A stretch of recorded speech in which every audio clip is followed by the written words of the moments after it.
Bonjour, aujourd'hui nous recevons Fernand Malaval dit Yaka. Bonjour. Bonjour. Voilà, donc Yaka c'est quelqu'un d'atypique, médiateur bénévole. Yaka ça veut dire... Les yeux. Voilà, quelque chose dans les yeux. Oui, chez nous, un calot, parce que ici on parle le catalan dans le sud. En fait, au végétal, c'est le calot. Et un calot, ça veut dire Dika le Yaka qu'il a. Ça veut dire regarde les yeux. Parce que j'avais des petits yeux, et mon père m'a surnommé Yaka, et depuis c'est resté. Donc marié, 45 ans, 2 filles, Oui. c'est ça. Vice-président de l'Association nationale des gens du Un voyage. président aujourd'hui. Ah, président, voilà. Il a repris le flambeau familial, donc le père dénommé l'Indien Oui. et le grand-père dénommé le Tchitch. Oui. Ils étaient tous les deux résistants. Non, mon grand-père était Votre grand-père était résistant. paternel. Oui. Il était résistant, a participé à libérer la France. Il était... Dans les Cévennes. Maquis d'Esquin, oui. Et a participé et a ouvert les portes de Montpellier avec le commandant Laurent. Voilà, son métier saisonnier. Il va bientôt ouvrir le marché là, sur la route de la mer, là, le marché de fruits et légumes. Oui, depuis 42 ans. À l'étal, c'est sa femme qui sert. Oui. Et lui, il écoute les gens qui viennent lui présenter les doléances. C'est toute la journée. C'est toute la journée, toute l'année. Voilà, donc son métier, c'est de recevoir en permanence les doléances. Donc il fait des interventions à l'hôpital, au tribunal, au CHU, aux ACM, au commissariat, pour la communauté. Gendarmerie, tout ce qui est social, quoi, tout ce qui touche à la problématique et les difficultés que ma communauté le rencontre, et éventuellement hors communauté aussi. Entre 5 et 10 interventions par jour, voilà, il s'occupe des gens gratuitement. Bénévolement, oui. Voilà. Il intervient aussi pour les harkis et les musulmans. Oui, régulièrement. Alors, au niveau de la passion, il aime la nature et la chasse. Oui. Et qualité, grand cœur, bon soldat, on m'a dit. Oui. Et défaut impulsif. Oui, ça peut être une qualité aussi. Oui, en effet. Oui, donc, on va commencer à la une du prochain numéro de La Glorieuse, le 831. Donc, on revient sur le nouvel Odysseum. N'est-ce pas un projet démesuré, cette extension de 1200 mètres carrés? À l'heure où le commerce est un peu difficile, toujours plus de centres commerciaux. Et oui, parce que c'est malheureusement ce problème d'agrandissement d'Odysseum, on le voit aujourd'hui, le fonctionnement d'Odysseum a absorbé malheureusement les commerces de proximité. Et en absorbant, ils étouffent les commerces de proximité. C'est pas pour autant qu'ils prennent de l'envol. Et je pense que c'est pas la solution pour moi de créer un espace commercial si importante avec les difficultés et les problèmes qu'il y a dans notre ville et dans nos quartiers. Bon, on revient aussi sur les entrées en campagne comme sujet. Voilà, ça patine un petit peu en ce moment, à part Michael Delafosse qui s'est déclaré. Et vous aussi. Moi aussi. Et vous, mais vous êtes déclaré il y a 1 an, donc on l'a un peu oublié. C'est pas qu'on l'a oublié, c'est que parce qu'on ne fait pas partie de l'organigramme, parce qu'on n'est pas considéré comme des citoyens français. Attendez. Et bien sûr. Nous vivons en marge pour eux, nous considérons qu'on n'a pas le droit d'y aller aux élections, parce que je vois des sondages qui sont complètement faussés, et nous, on n'est pas comptabilisés dans les sondages qui viennent de sortir tout récemment. Ce n'est pas normal. Dernièrement, on a donné des sondages, même des candidats qui ne sont pas prononcés, on les a déjà mis gagnants en tête. Moi, je pense que pendant cette campagne, s'ils ne comptent pas avec nous, je pense qu'on peut peut-être gagner les élections, on n'y arrivera pas, mais faire perdre quelques-uns, on y arrivera. Bon, on revient sur ce qui a agité un petit peu le landerneau politique local là, en Occitanie, là, les fusions dans la fusion, et sur le think tank de Moed Altrad, voilà, qui a été lancé la semaine dernière. Et Bourgi, qui est à peine nommé sur la liste des européennes, se retire. Voilà, donc un gros programme dans la Glorieuse là, de mercredi prochain. Oui. Moi, je vous explique. Je ne connais pas, je ne suis pas un gros lectorat, vous voyez. Je ne connais pas tous les engagements, les arrangements politiques qu'ils ont entre les uns et les autres, pour la simple raison, parce que je suis plus trop investi sur le terrain, je n'ai pas le temps de lire mon bouquin, je n'ai pas le temps de regarder Internet tous les jours. Donc, les gens, ils peuvent que savoir, être informés de ce qui se passe, l'évolution de notre ville, à part regarder un journal et regarder Internet, ils ont que ça à foutre. Pour certains, pour la plupart, pas tous, mais pour certains. Donc moi, je n'ai pas trop le temps, malheureusement, de m'investir sur lire un journal tous les matins et de regarder Internet. Moi, je n'ai pas le temps. Je suis sollicité à 5h du matin, 10h du matin, 9h du matin, 2h après-midi, des coups de téléphone toute la journée. Donc, mon engagement auprès des citoyens et des citoyennes est trop chargé pour pouvoir m'intéresser. Si Bourgie va s'associer avec Altrad, si Altrad va s'associer à l'autre, ça ne m'intéresse pas. D'accord. Est-ce que vous lisez de temps en temps La Glorieuse? Rarement. Pas tout le temps, mais ça m'arrive. Est-ce qu'on en parle autour de vous? Oui. Vous avez déjeuné à midi avec André Deljari? Oui, ce midi, oui, avec M. Deljari. Et vous voyez, vous avez vu aussi plusieurs fois M. Altrad? Oui, j'ai déjeuné avec lui. Avez-vous rejoint le club des milliardaires de Montpellier? Pas rejoint. Je suis en concertation avec eux, en consultation, on consulte, parce qu'on est sollicité malheureusement, parce qu'on a un mouvement de campagne. Je ne connaissais pas ce monsieur. Par rapport à son expérience professionnelle, tout ça, je pense qu'il peut mener un plus de l'économie dans nos quartiers. J'ai rejoint personne, donc tout simplement que consulter. À mon sens, voilà, je ne peux pas critiquer ce monsieur-là.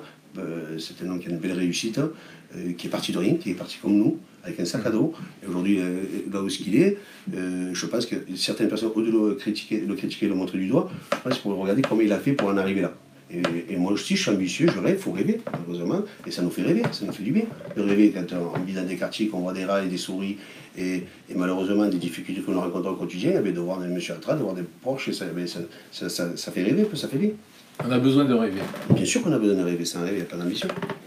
Vous avez pris la suite de votre père, aujourd'hui décédé, et qui était très engagé et interlocuteur de Georges Lefraiche. Oui, pendant le cas, on parle du téléphone, il est toujours on m'appelle. Mon papa était avec Georges Lefraiche depuis 1976, le mariage de sa campagne. Et papa, c'était un homme fidèle et loyal, et droit, dans l'humilité d'une autre manière. Je ne dis pas ressembler mon père et avoir la personnalité de mon père, mais je marche à les pas de mon papa, bien sûr. Et qui était très proche, très fidèle à Fraiche, et donc on arrivait malheureusement à traiter pas mal de dossiers, mais aujourd'hui c'est plus le cas.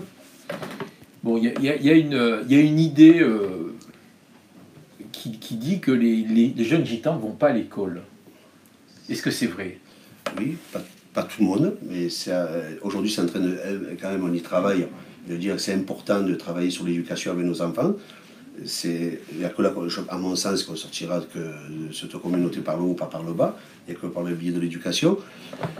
C'est vrai que c'est très compliqué parce qu'on est paresseux, parce qu'en fait, nous, globalement, la communauté, nous sommes les enfants, nous sommes élevants. Nous sommes comme les corbeaux, nous devons nous poser et vivre notre liberté, notre mode de vie, notre façon de vivre, notre manière de faire. Mais malheureusement, on veut nous sédentariser. Ils veulent qu'on s'intègre socialement. Mais malgré qu'on est là depuis 1742, on parle d'intégration sociale. Mais l'intégration sociale, monsieur, elle commence par l'éducation, elle commence par l'emploi et le logement. Mais aujourd'hui, ce n'est pas le cas. Et donc, au niveau de l'éducation, est-ce que les jeunes vont à l'école? Certains, non. Ils arrêtent très jeunes l'école. C'est-à-dire, ils arrêtent à quel âge? 14 ans, 15 ans, 16 ans pour certains. D'accord. Donc nous sommes des paresseux, on n'a pas trop envie à l'école, il faut dire la vérité aussi. On n'aime pas trop l'école. Après, il y a aussi cette méfiance, parce qu'on a du mal à couper les cordons avec nos enfants, parce que nous aujourd'hui, mais nos papas, ils ont souffert, ils ont galéré d'être gitans. C'est parce qu'il ne faut pas parler de la communauté avec son temps d'aujourd'hui. Il faut parler aussi, parce que quand ça les arrange, on parle bien de De Gaulle, quand ça les arrange, on parle bien de Napoléon, quand ça les arrange, de François Ier. Et aujourd'hui, il faut savoir le parcours de la communauté, les difficultés, les souffrances qu'ils ont perçues. Et donc pour eux, ce n'était pas nécessaire de se mélanger avec d'autres populations. Ils vivaient qu'entre eux. Et moi, je suis pour l'ouverture. Je souhaite que nos petits aillent à l'école. Mais malheureusement, le combat n'est pas encore gagné. On a ici travaillé sur un ramassage scolaire, exemple, pour citer des exemples sur les Marelles. De 2000 à 2007, on avait une compétence de ramassage scolaire qui fonctionnait super bien, 80% de petits qui allaient à l'école. On nous a levé les compétences, aujourd'hui c'est 80% qui ne vont pas à l'école. Et donc tout ça, c'est dû à cette communauté qui a la peur des uns, la peur des autres. Donc les mamans, ils ont des difficultés à couper les cordons avec les enfants. Les mamans, pour la plupart, ils n'ont pas reçu d'éducation non plus aussi. Et c'est compliqué à vouloir faire comprendre que l'école est importante. Ça veut dire quoi être gitan à Montpellier en 2019? D'être gitan aujourd'hui, oui. C'est très compliqué. Pour moi, c'est mon avis. On a toujours cette image qui nous colle à la peau, voleurs, tricheurs, menteurs, ces gens qui font peur. Mais malheureusement... c'est des gens qu'on parque aussi, qui sont parqués. Malheureusement, c'est ghettoisé un peu. C'est ghettoisé. On vient des ghettos, pas d'agent d'entretien dans nos quartiers, on évacue la zone de non-droit, d'insalubrité, de non-propreté, mais nous, c'est pas ce qu'on souhaite. Et malheureusement, les gens ont peur de ce qu'ils ne connaissent pas. Et nous, ce qu'on a parlé justement dernièrement à Paris, parce qu'en tant que président national, on a essayé de développer, parce qu'il faut innover un peu, vous voyez, il faut former des idées, de parler de la culture gitane, des traditions, de comment on vit, pour mieux nous connaître aux écoles. Que ça devienne un cours d'histoire. Et ça permettra, à travers des enfants de non-gitans, qui vont apporter ces témoignages à leurs parents. On a fait aujourd'hui un cours sur les cultures et les traditions gitanes. Eh bien, ça va changer le regard du parent, parce que même vous, le premier, vous êtes né avec la méfiance avec le gitan. On ne peut pas dire le contraire. Tous les Français, les non-gitans. Il y a une époque que vous dites attention, hein, le gitan, il va te voler, fais attention, le gitan. Ouais, c'est vrai qu'il y a quelque chose qui leur colle, là, voleur de poules, par exemple. Et ça nous suit encore. Voilà. Ça nous suit encore, il ne faut pas leur faire confiance. Et c'est souffrant. Parce qu'on vous dira, non, c'est pas vrai, mais on ne le dit plus. On le dit plus. Oui, mais par rapport aux conditions de vie qu'ils nous mettent à disposition, on le voit, non? On me dit 3-4 générations à Montebello. Voilà pourquoi je me bats, moi. On me dit 3-4 générations à Montebello. Quand vous allez, c'est-à-dire... c'est vrai qu'il y a quelques semaines, là, on avait fait un reportage sur Montebello, et Montebello, c'est incroyable, quoi. C'est pas entretenu, quoi. Ah non, pas du tout, on s'en fout. C'est des laissés, on laisse ça. Mais ça appartient à qui, Montebello? Le bailleur ce soit CM. Mais le pire de ça, le comble de tout ça, c'est qu'on a vérifié dernièrement parce qu'on a demandé à faire l'intervention. Et est-ce que les personnes qui sont là-bas payent des loyers? Bien sûr. Est-ce que l'entretien, pourquoi c'est dans un tel état? Moi je serais deux, je ne le payerais pas le loyer. Pourquoi c'est dans un tel état de dénuement? Parce que c'est comme le centre-ville, c'est pas des gitans qui habitent. Laissez pourrir le centre-ville de 30 ans. Si vous ne tenez pas l'entretien au quotidien, revenez dans 30 ans au centre-ville, c'est pas des gitans qui habitent. Et vous allez dire, mais on est où là? On est à Aveyron. C'est une accumulation de problèmes qui n'est pas traité au quotidien, quoi. À qui rendez-vous service là? Tout à l'heure dans la présentation, là, j'ai dit que vous rendiez service à beaucoup de monde, là, que les gens vous sollicitent. C'est des gens de la communauté, bien sûr, mais à qui? Aux jeunes, aux moins jeunes il n'y a pas d'âge, il n'y a pas de catégorie d'âge. Vous êtes intervenu pourquoi, là, par exemple, ces derniers jours? Ces derniers jours, logement, travail sur un point d'éducation, un point d'urbanisation, des problèmes de... je ne peux pas dire quel problème... Le commissariat, tout à l'heure j'étais avec le capitaine de police au téléphone parce que dans le matin j'amène 3 petits jeunes au commissariat. Moi je préfère travailler en bonne intelligence sur des processus d'échange intelligentes que d'arriver 200 policiers. On met en compétition là aujourd'hui la communauté avec le concours de la force publique qui font un travail remarquable et qui est assez compliqué vu la conjoncture d'aujourd'hui. Je pense que la police, on devrait la garder pour des choses plus sérieuses que ça, que d'aller chercher un petit jeune qui a vendu une bonbonne d'herbe ou un pochon, je ne sais pas de quoi, vous voyez, je veux dire. Donc je pense que moi, ce que j'ai interviewé sur des actions comme ça, ce dimanche, samedi, j'ai pas eu mon samedi de libre. Je me suis occupé de quelqu'un qui était interpellé, qu'il a fallu que j'accompagne les familles auprès des avocats. Et ça ne va pas bien s'exprimer, vous voyez. Et c'est compliqué. Mais par exemple, la cité Gélie, là, on parle de drogue, on parle de violence, de bagarres, de disputes. Voilà, il n'y a pas de... C'est un peu compliqué là-bas. Mais c'est normal, on fait que tirer la sonnette d'alarme avec un de mes bras droits que je travaille avec Hernandez, qu'on a créé un mouvement qui s'appelle Citoyens démocrates solidaires, avec un membre fondateur, avec Bachir Kessas, qui est à la communauté Arki, avec Donan Goudian, qui est de la communauté sénégalaise, vous voyez. Donc on a créé ce mouvement-là, c'est justement parce que nous, on tire la sonnette d'alarme en expliquant aux collectivités, si vous laissez arriver la cité Gélie à 100% gitan, ça va être ingérable. Donc automatiquement, on le voit dans nos pays voisins, on n'a pas besoin d'aller à Montpellier, quand même, on s'informe à travers la télévision, on va aller au Mexique, on va aller au Brésil, ce qui se passe par les communautés, ça amène quoi? Ça remet le repli de soi-même. Le repli de soi-même amène quoi? Amène la violence, amène la haine, amène la misère. C'est le chaque sur mon vous voyez, ça fait boule de neige d'ailleurs. Et donc aujourd'hui, on se trouve dans ces quartiers, dans des ghettos. Ces ghettos, et malheureusement, on crée des clans dans des clans. Et donc ça devient très compliqué. Et nous, on a tiré sur d'alarme. À Figuerolles, on l'avait dénoncé. On a dit, aujourd'hui, il y a 500 appartements à Figuerolles. Il y a 50% de la population gitane. Dans les prochaines années, les enfants ils vont se marier, parce qu'on a des enfants qui sont de plus en plus jeunes. Vous voyez. Donc, et à un moment donné, quand on va arriver au quota de 100% gitans, ça va être très compliqué à gérer. Et on le voit, on le dit. On ne pourra qu'évoluer et pouvoir s'épanouir dans la vie sociale et dans le vivre ensemble que si lorsqu'on travaille sur la mixité sociale. Il n'y a pas de mixité dans nos quartiers. Qu'est-ce que vous voulez apprendre quoi? Non, mais la mixité, ça fait pas tout. Il y a mixité, mais bon, aujourd'hui, par exemple, il y a un fort trafic de drogue à la cité Saint-Génie. C'est qui fait ce trafic de drogue? Ils ont interpellé apparemment des gens. Après, la justice, on les prendra, et le tranchera. Je ne suis pas là pour juger ces gens-là. Et malheureusement, c'est triste, c'est qu'on va pas enrayer le problème du jour au lendemain comme ça.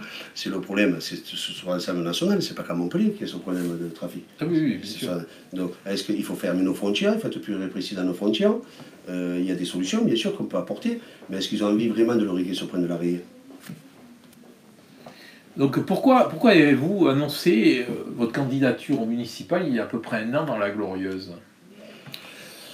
C'est tout simplement, aujourd'hui, on veut prendre notre sort en main.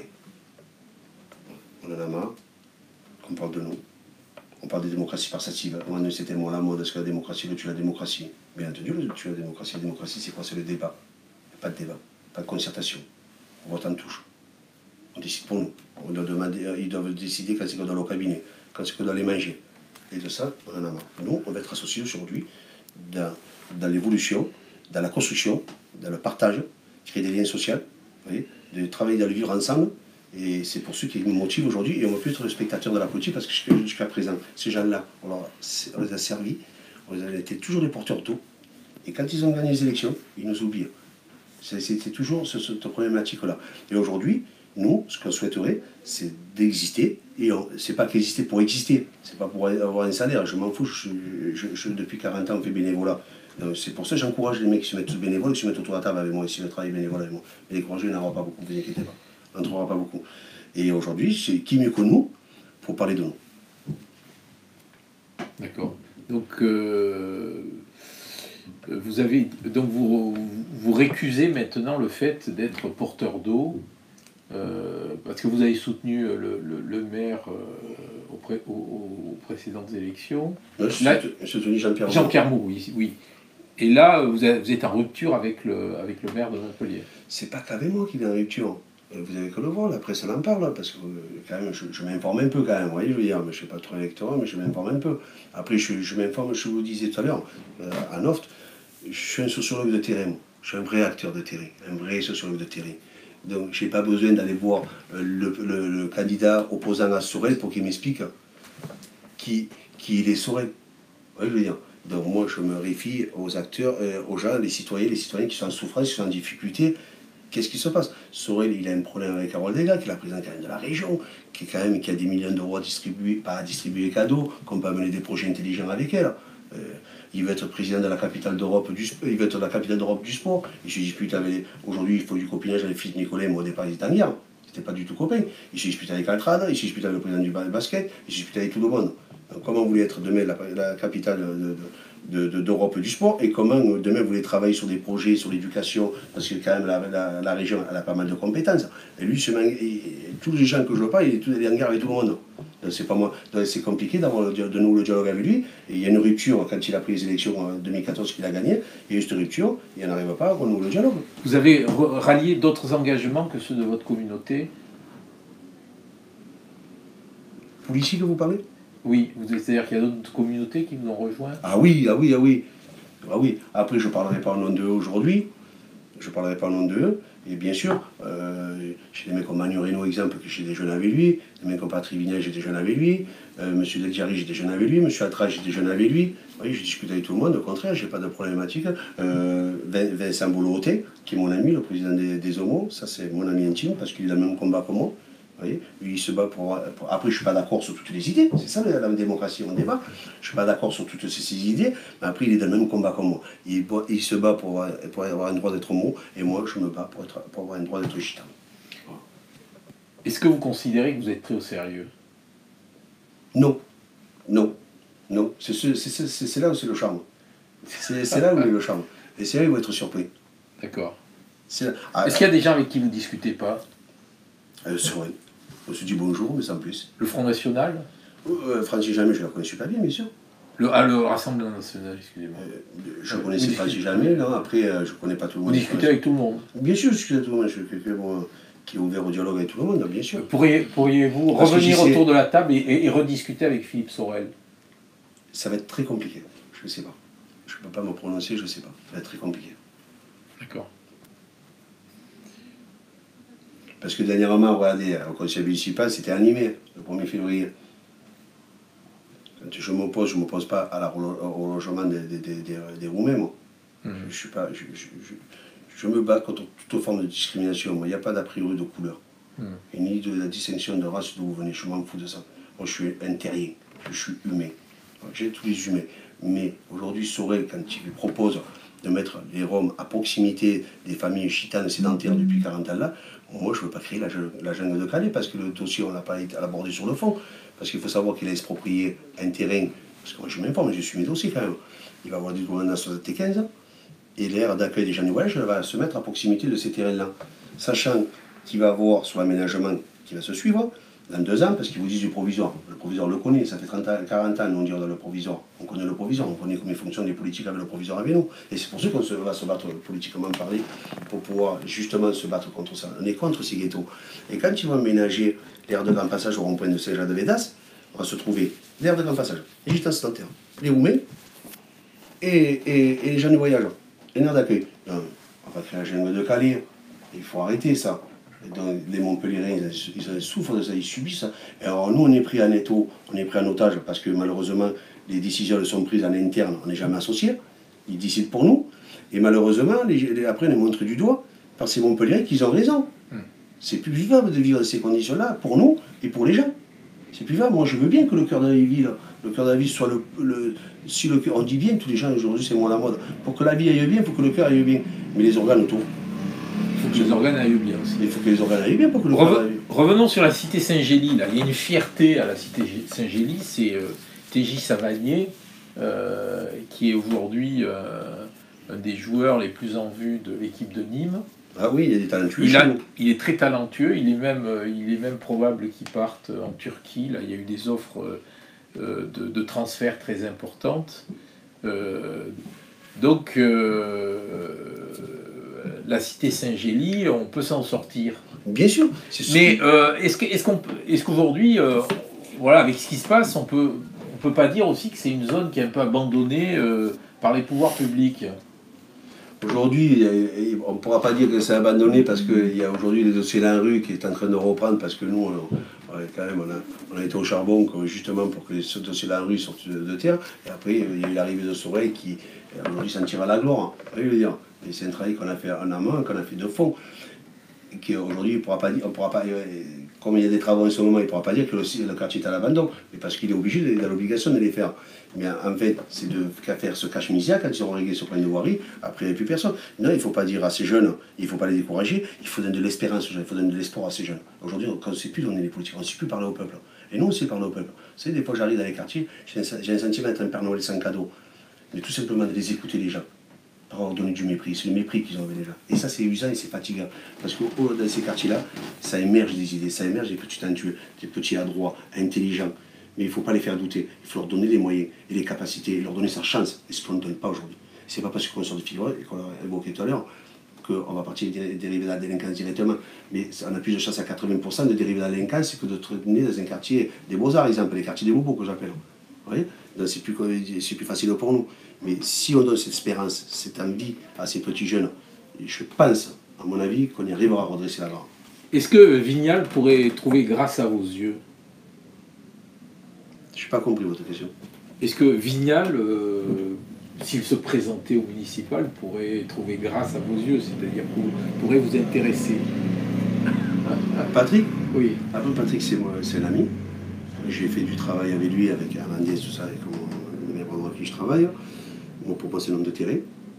On a travaillé depuis 2008 avec lui. Mon papa, précédemment, a travaillé avec lui aussi. C'est l'homme engagé. Et il connaît le territoire. Moi, j'ai fait du travail avec lui sur les problèmes, exemple, à la CTJ. On a fait un travail de fond avec lui. On a reconstruit la salle de boxe à Figueroles.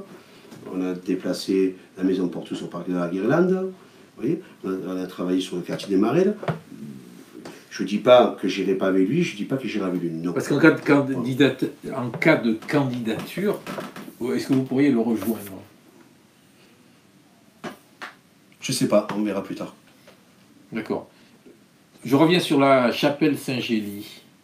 Certains habitants la nourrissaient l'espoir de pouvoir récupérer là, le lieu pour en faire une sorte de centre culturel gitan. C'est moi qui l'ai inventé ce mot. C'est moi qui l'ai inventé. Centre socioculturel. Exactement. Le maire s'y est opposé. C'est pas qu'il s'est opposé, on n'a pas eu de réponse, il n'a même pas été reçu. On n'a pas pu faire la proposition. Mais la mairie précédente, on l'avait fait la proposition. Nous, ce qu'on souhaitait, c'est comme Juan Diego qu'il a fait en Espagne. Ça s'appelle la Casa d'Andalusia en Espagne.